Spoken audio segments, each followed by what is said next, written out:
है ना। अस्सलाम वालेकुम दोस्तों, ये आए अली रज़ा मुझो प्यारो दोस्त सिंध मौजूद बाबा।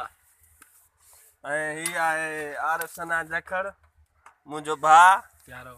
हाँ जीअं त असां दोस्तों जीअं त असां अॼु हेॾे केला घुमण आया आहियूं त केला कीअं थींदा आहिनि या कहिड़ो क़िस्म हूंदो आहे या केला कीअं पोखिबा आहिनि, उनजी वाध वेझ कीअं थींदी आहे, इन जे बारे में तव्हांखे थोरो ॿुधायूं। जी दरअसल केलनि जो को ॿिज न आहे हूंदो, केला थोरो जीअं न आहे पोखिबो, जीअं की गुलाब जो गुल हूंदो आहे उनजो थोरो करे पोखिबो आहे, उहो ईअं ई हणिबो आहे।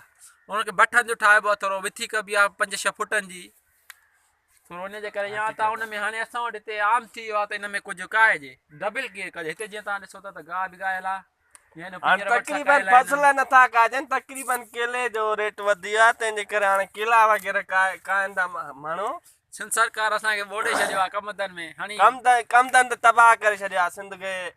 हिकु त रेट वधे कोन थो, बाक़ाइदे असली अवाम खे परेशान करे छॾियो अथऊं। ऐं अवाम खे अपील आहे त महिरबानी करे कमनि ते रेट वधाइनि, जीअं मज़दूर माण्हू पंहिंजो गुज़ारो करे सघनि, फसल वग़ैरह उन्हनि खे माना त हौसला अफ़ज़ाई थिए उन्हनि खे। हा ठीकु आहे दोस्तो, सदाईं गॾु बाबा, सिंध मौजूद सदा गॾु बाबा।